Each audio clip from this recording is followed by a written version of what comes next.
More than 1 million households are without electricity in Ukraine after a barrage of overnight Russian strikes hit energy and industrial infrastructure, officials said. Ukraine's Internal Affairs Minister Ihor Klimenko said 5 regions were hit and at least 5 people were injured, and work was underway to extinguish fires and restore supplies. It comes as U.S. President Donald Trump's overseas envoy will travel to Germany this weekend to meet Ukrainian President Volodymyr Zelensky and European leaders for more talks on ending the war.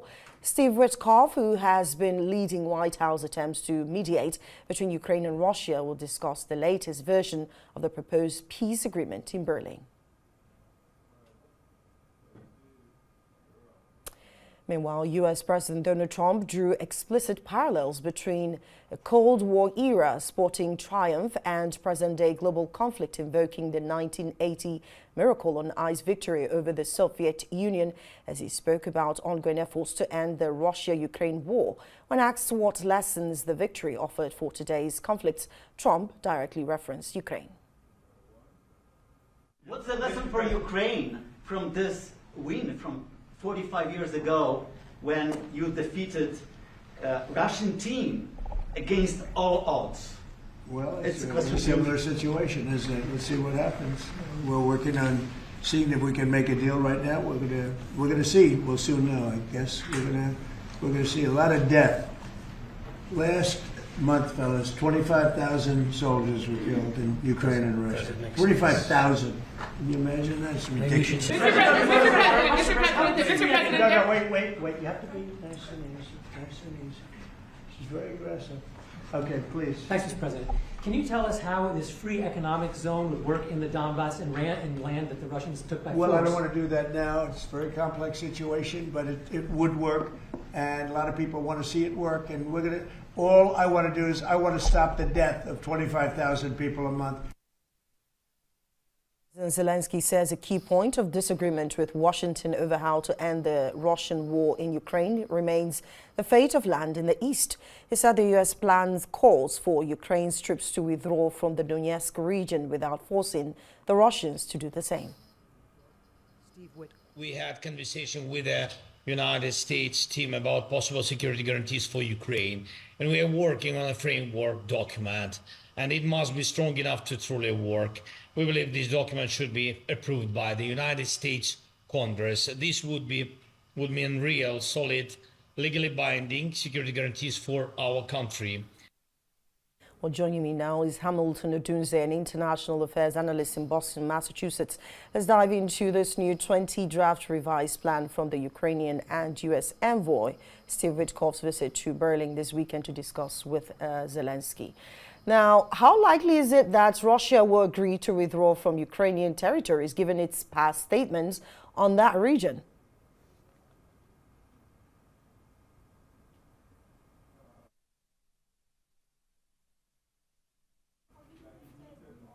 Can you kindly unmute yourself if you are not muted on your end, Hamilton Odunze? It seems like we've got a little issue getting you to speak. So if you can check out your device to be sure that you're not muted on your end.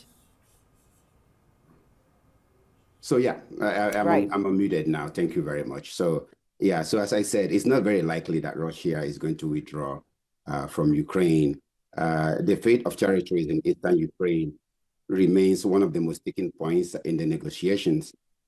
Ukraine refuses to cede land that has been illegally occupied by Russia. And Moscow repeats its intention to take the Donbas region in full by force unless Ukraine withdraws. Putin insists Russia must control the entire eastern Donbas region as part of the peace deal, meaning Ukraine would have to give up territory.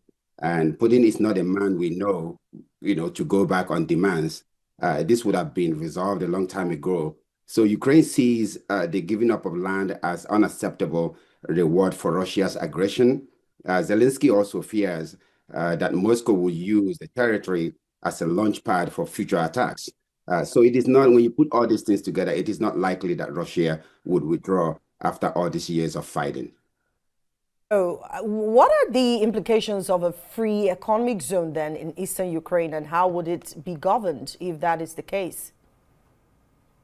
Yes, they're trying to create a free economic zone, which is called FEZ, FEZ, in the contested Donbass.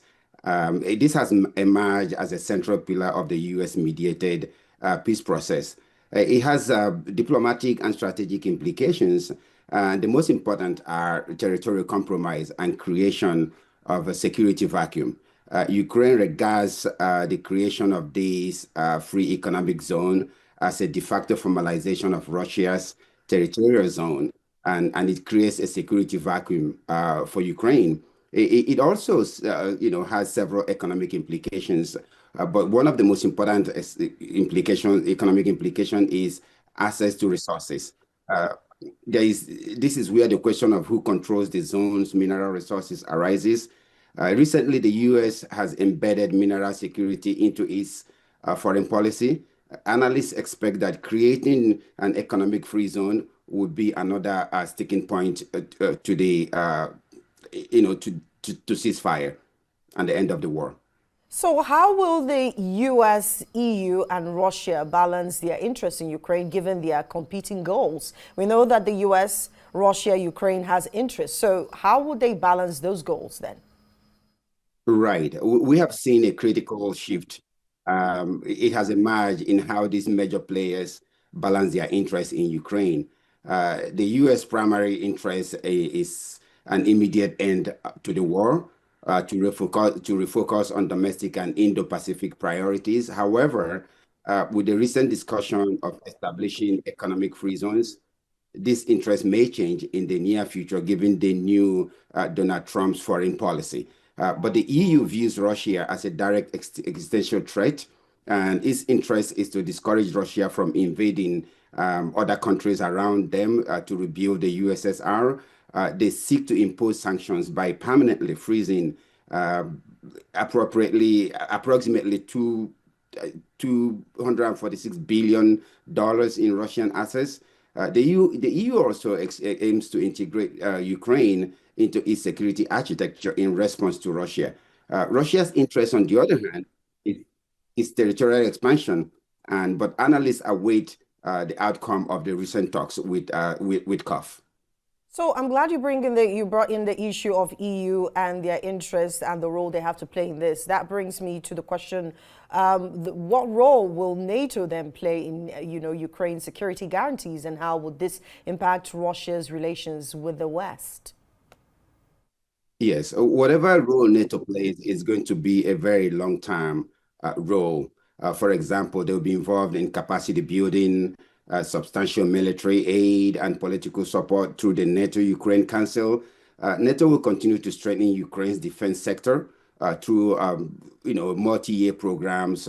Already, it has a bilateral support with individual ally countries, providing massive military and financial aid. Analysts anticipate that this role will continue in the long term, ensuring Ukraine's ability to defend itself. So then, let's talk about the 20 revised plan by Ukraine. How will that plan, impact the negotiations, and what are the key sticking points? Because I know that Ukraine are asking to still, keep some territories because, they've not lost those territories. So why cede them to Russia? They're also talking about, the monies that's, frozen in the EU banks. There are several others that, they've revised. That's a 20 draft plan. So how would this, work? Well, the 20-point peace plan is an evolving document backed by the US and EU. Currently, it aims to pressure Russia by demanding withdrawal, reparations, and accountability. It also offers a path to sanction relief for Russia and its potential return to the G8. Now it's G7 as opposed to G8, where Russia was expelled from it. The sticking point, as you said, is that it faces significant Russian demands for territorial concession. The plan suggests freezing lines in some areas of creating demilitarized zones, potentially requiring Russia's withdrawal from parts of Donbass and other occupied areas. This is a significant sticking point for Putin. The chances of these 210 billion euros in frozen assets being used for Ukraine's reconstruction, and what are the legal implications for that? I know that the US and Russia, if you had a look at the 20 draft plan initially submitted by the US, they wanted that money to go into business, and I wonder how the US has to go into business with monies that has no business with the US. But I mean, of course, you can't blame the US because they've been funding or helping Ukraine to defend itself. So how would that money be used? I mean, what's the legal basis for it?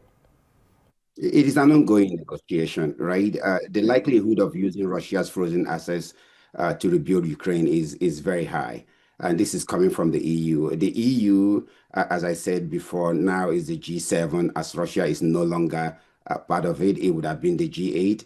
They have officially shifted from freezing funds to immobilizing them for long-term use.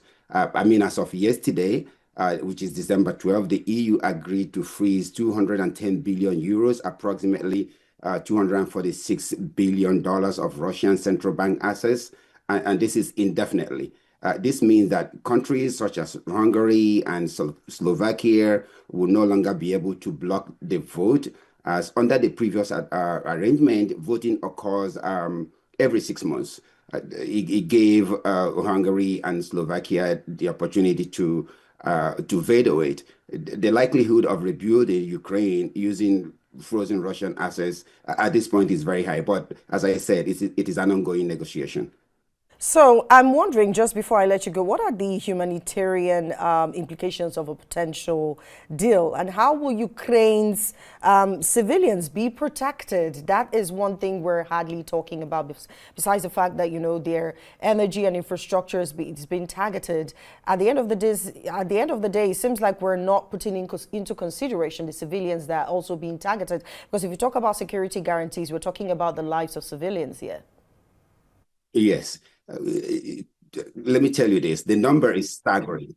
12.7 million people, which is approximately 36% of Ukraine's population, have been displaced by the war and need aid.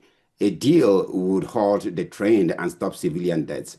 In 2025, civilian casualties rose from 24 to 31% compared to 2024. So the ongoing attacks on energy infrastructure have intensified the humanitarian crisis and increased, transport infrastructure, both of which have increased during the winter months of 2025. A deal would allow the exchange of persons, and the current proposal includes, as they say, the all-for-all exchange of prisoners and the return of civilian detainees, which includes children. Right. Thank you so much, Hamilton Odunze, for joining us on The World today. He's international affairs analyst, joins us from Boston, Massachusetts.